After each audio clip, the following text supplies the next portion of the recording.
All right, welcome back to part 2 of Zambia. Fun and interesting facts about Zambia. All right, so we're going to carry on with the social stratification, classes, and castes. Since independence came to Zambia, there has been an obvious gap between the rich and the poor. The elite have adopted a Western standard of living and, in essence, have created their own class. In both rural and urban societies, there are definite lines of wealth and poverty. In the village, a man is considered wealthy by having large, healthy family, as well as his material goods. In the cities, there is a greater emphasis on material wealth. The white and Asian populations have traditionally owned businesses and have done well over the years. With the loosening of trade restrictions, the gap between rich and poor has only widened, as at the same time the government is working to increase foreign investment in the country while national priorities such as education and healthcare are declined in importance. Let's see the symbols of social stratification. Concrete blocks and tin roofs, once provided by the government for palace construction within the villages, became a symbol of wealth and prestige. If a family did well financially, they would attempt to copy the construction style. In small cities where electricity is available, appliances such as fridges, stoves, and especially televisions and video cassettes recorded are an indication of wealth. In the communities, a vehicle is an obvious indicator of wealth and success. In the cities, foreign imports are frequent sights in the streets. An individual's house is also a symbol of wealth and success. In the cities, large houses with pools and manicured gardens enclosed in large fence can be found in the villages. The family's homestead reflects wealth through a number of structures, particularly if those structures include granaries which hold a family's maize harvest. Okay, so we're moving on to the political life, government. The first president, Kaunda, came to power in 1964. He soon banned all the political parties and established what was called Zambian Humanism, which was loosely based on social ideas. The country fared well because of the price of copper. Because of the economic hardships and pressure from foreign countries, Kaunda eventually allowed for multi-party elections. Shiruba was the second president, winning elections under the movement of multi-party democracy. He encouraged open trade relations, which led to increased economic activity.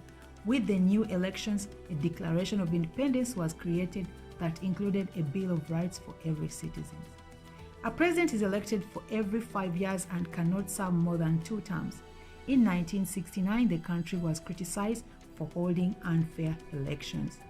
The legal system is modeled after English common law and customary law. The judicial branches include a Supreme Court with justices appointed by the president. The vice president is also appointed by the president. Let's look at the leadership and political officials. Government jobs are highly coveted because of the pay and other associated benefits that might include cars, houses, and even travel. Political power, as in other governments, is related to loyalty to the presidential administration, and shifts in power do occur. In rural areas, political control is directed by the village chiefs or chieftaincies. Some of these rulers have immense power, wealth, and influence, while others do not.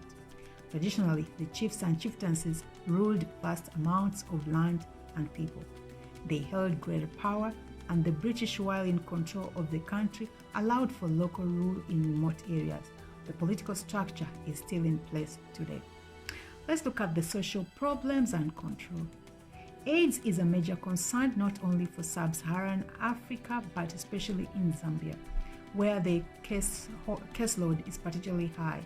The disease has led to the huge orphan crisis, creating an overburden on an already stressed medical system. Efforts to combat the disease are being made, but resources are scarce. Refugees from warring neighboring countries have had an impact on the government's ability to deliver human services. In 2000, government-sponsored camps held 200,000 refugees United Nations High Commission for Refugees figure from the wars of the Democratic Republic of Congo and Angola. Crime is a growing problem for the country. The violent robberies and carjackings include incidences and not uncommon. In villages and sometimes urban areas, a thief may find himself the victim of an angry crowd if he is unlucky enough to be caught before the official police show up. Government corruption is another problem, and it is crippling the country at all levels. From bribes to payoffs to a local roadblock, corruption exists. The misdirection of government funds affects everyday life when the money intended for social problems does not reach the intended use. Let's look at the military activity. The military consists of an army and an air force, but both branches suffer from inadequate funding and equipment shortages. In recent history, the troops have been used primarily for United Nations missions to the Democratic Republic of Congo and Angola. There has been no major wars fought in Zambia's soil.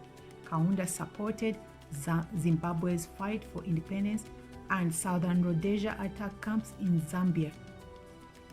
Kaunda supported Zimbabwe's fight for independence, and Southern Rhodesia attacked camps in Zambia in 1978 and 1979.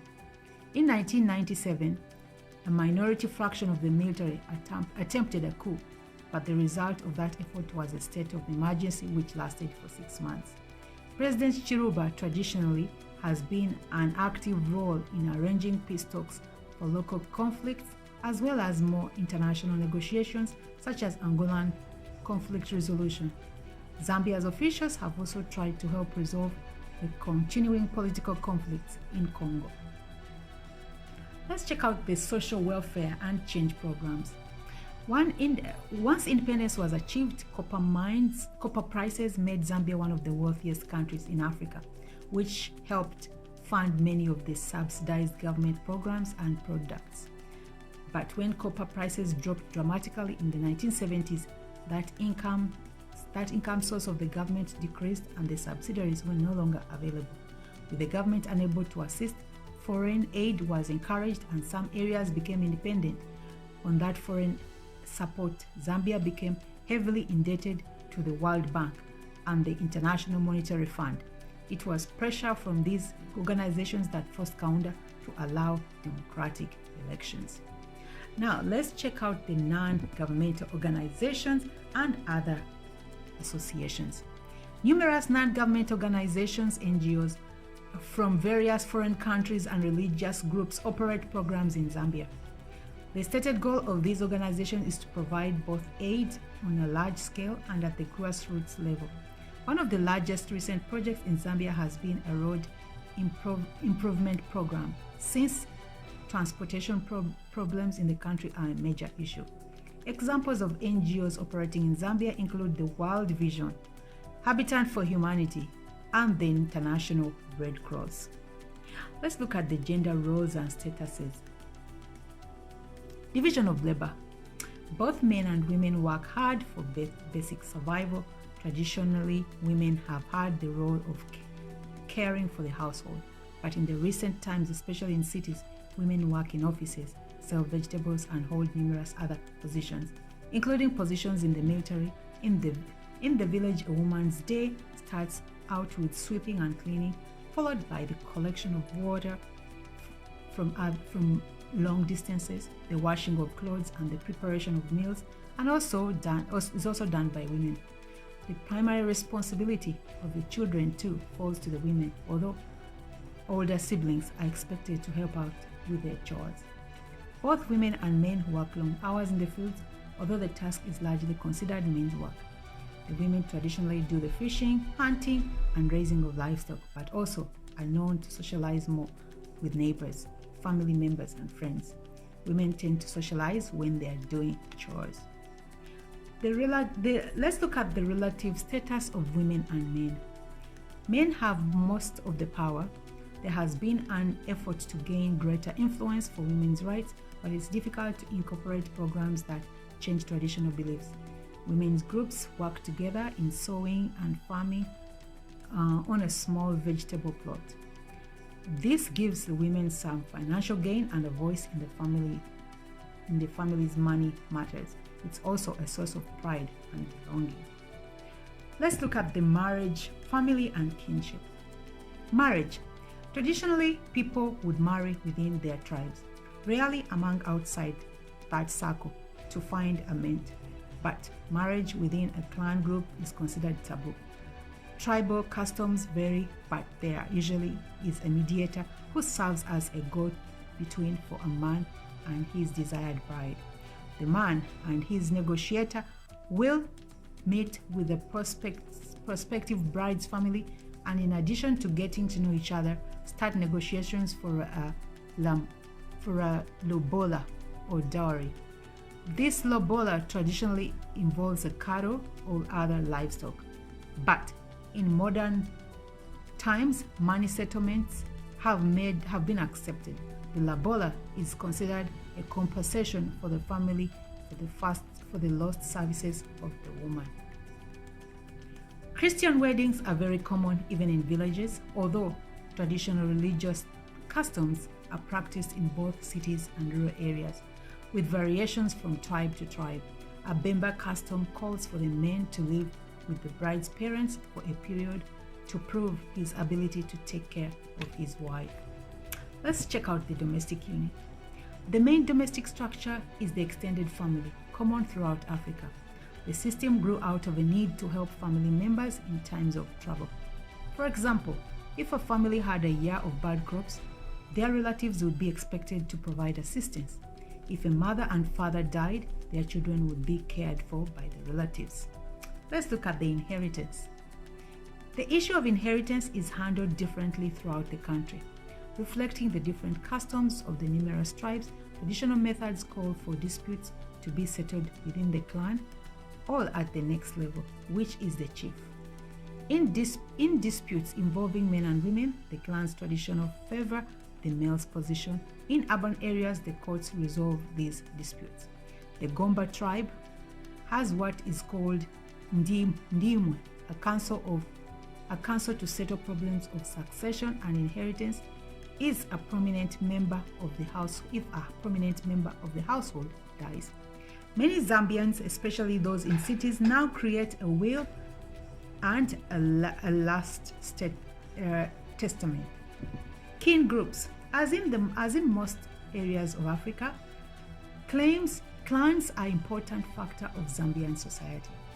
Clans provide another way to identify oneself. In addition to tribal connections, similar to an extended family, one is expected to assist another clan member whenever needed. It is considered part of one's social duty and identity. These kin groups are traditionally named after animals or natural features such as crocodile, elephants, or rain. Let's check out the socialization. Infant care. Because many families have a large number of families, and since many parents work both in rural and urban communities, a number of children are raised by their siblings. It's not uncommon in the village to see a baby being carried around by children as young as 5 years old. Shintangas, which is a large piece of clothing wrapped around the baby and the mother, allow the mother to carry the baby on her back while the baby's head peeping just over her shoulders. Mothers often conduct large labor such as carrying water or working in the fields while carrying an infant.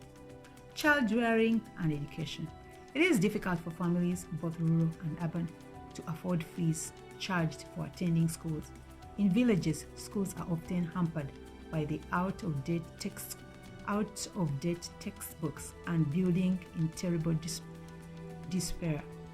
There is usually an inadequate number of teachers, which forces a class to schedule of only a half day. When not in school, children are expected to be at home helping with chores and working in the fields. Most tribes have an initiation ceremony for both boys and girls to mark an individual's entry into adulthood and official acceptance into the village. There are large events lasting for days and celebrated with dance, food, singing. Both male and female ceremonies involve many rituals which teach them about customs, sex, and the responsibilities of being an adult. It is usually right after these ceremonies that marriage takes place. Let's check out the higher education. After primary school, grades 1 to 7, some Zambians proceed to secondary school or grade 8 to 12. Since secondary school levels are even higher than primary school fees, some children are unable to attend. In addition to the secondary school, the country has several boarding schools with even higher fees, but the results are a better funded education system. Educational resources are hard to come by, and many rural schools simply must do with what they have. After secondary school, students have limited options for furthering their formal education. There are numerous trade colleges specializing in technical programs such as machinery, plumbing, construction, and sewing. More recently, computer programs are being offered, but these, as with other programs, specialize in basic skills for the trade fields. There are also teaching colleges that supply professionals for the Zambian school system.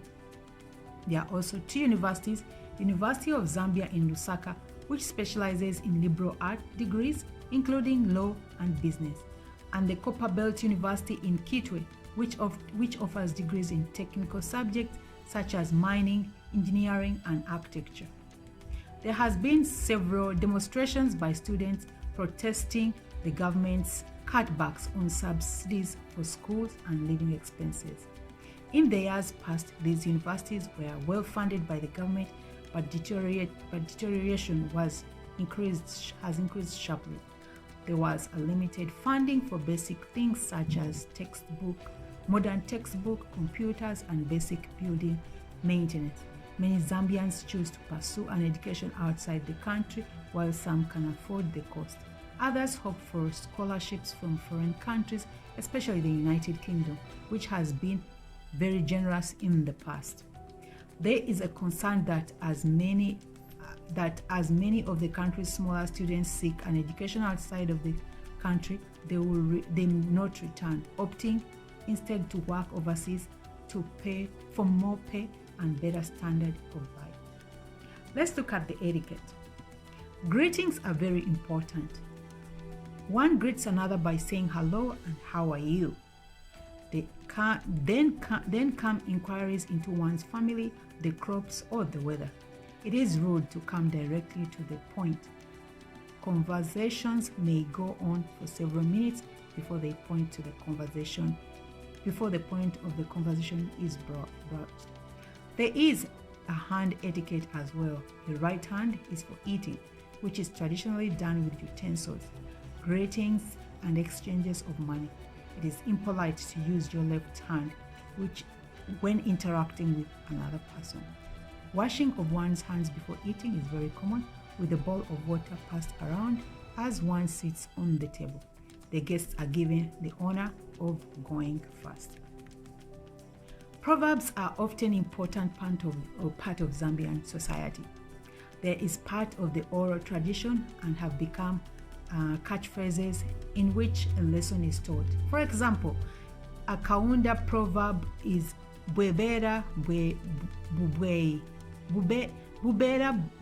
bubwei," which translates to lies return. This is a proverb used to warn against gossip and telling lies because it can make you look foolish later.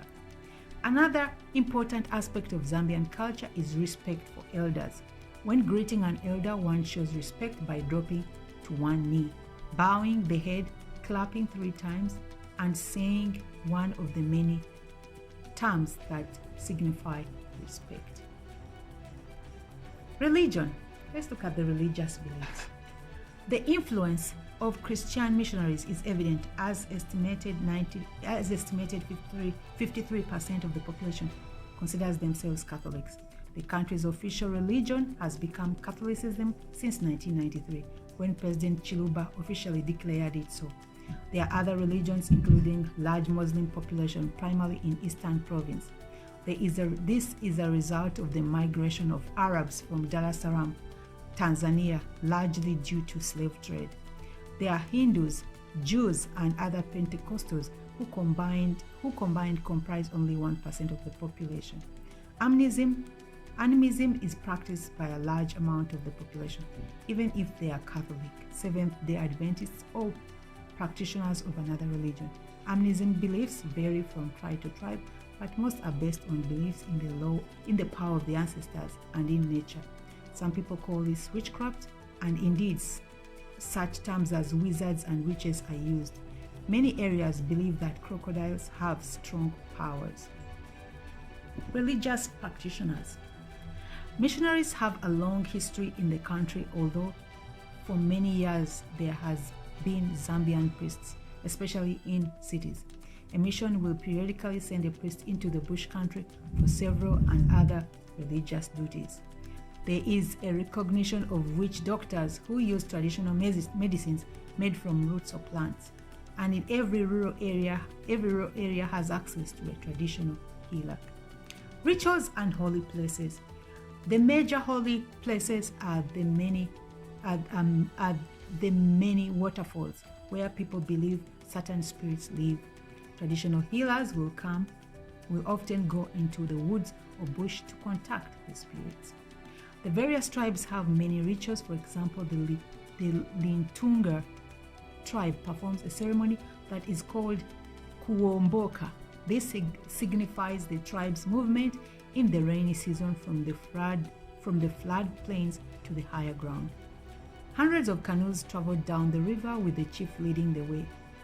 Omutomboko is performed once a year by the Kazembe Bember, and a ceremonial reenactment of migration that took place in the early 1800s. Much dancing culminates within the chief's dance. Let's look at death and afterlife. Funerals are a major event. Many family members coming from great distances to attend a funeral may last for days, with the men outside drinking and talking and women inside wailing. The delay gives people traveling long distances time to arrive. After a period, the group will proceed to a graveyard where services, usually Christian, will be held. Unfortunately, funerals have become an everyday occurrence due to the high death rate associated with AIDS and other illnesses. There are separate ceremonies for the burial of village chiefs along with their ancestors. A Bemba tradition is that if a paramount chief dies, his body will not be buried for a week, but it's protected because of clipping of his hair or fingernail could be a very powerful item in traditional religions. Traditional religions also have their specific beliefs on death and afterlife. All right, so we'll move on to medicine and healthcare. Under President Kaunda, the government provided basic health coverage for everyone, including those in rural areas. That, however, was when Zambia was a wealthy country and could afford to do so. Government hospitals have deteriorated significantly in the past years, with major problems of understaffing and increasing numbers of sick patients. Because of limited funding, even hospital maintenance has suffered. Medicines, particularly those of AIDS patients, are in high demand and funding is inadequate. The situation is worse in the rural areas. The major health problems are AIDS, TB, malaria, and malnutrition. Most of the support from NGOs and foreign governments comes in form of medical assistance such as medicines, equipment, and personnel. There is a strong government immunization program for children in many rural areas, with traveling clinics for those 5 years or younger, where routine immunization shots and basic health care are distributed. Let's look at the Sajula holidays. Holidays officially celebrated by the government include New Year's on January the 1st, Labor Day on May the 1st, African Freedom Day on May the 21st, Unity Day in July, Heroes Day is also in July, Youth Day is on 9th August, Independence Day is on the 21st of October. Government offices and banks are closed for these days and are often planned celebrations in larger cities, including parades of festivals. Residents of the cities traditionally return to their clans for these times of celebrations. Let's check out the art and humanities. Support of the arts. Most of the country's art programs comes from tourist or NGOs. Zambians produce beautifully carved pieces for the tourist trade, with a sale expected to bring a unique bit of money for a household. Basket weaving in Zambia is generally considered the best in Africa, with many different materials and styles used.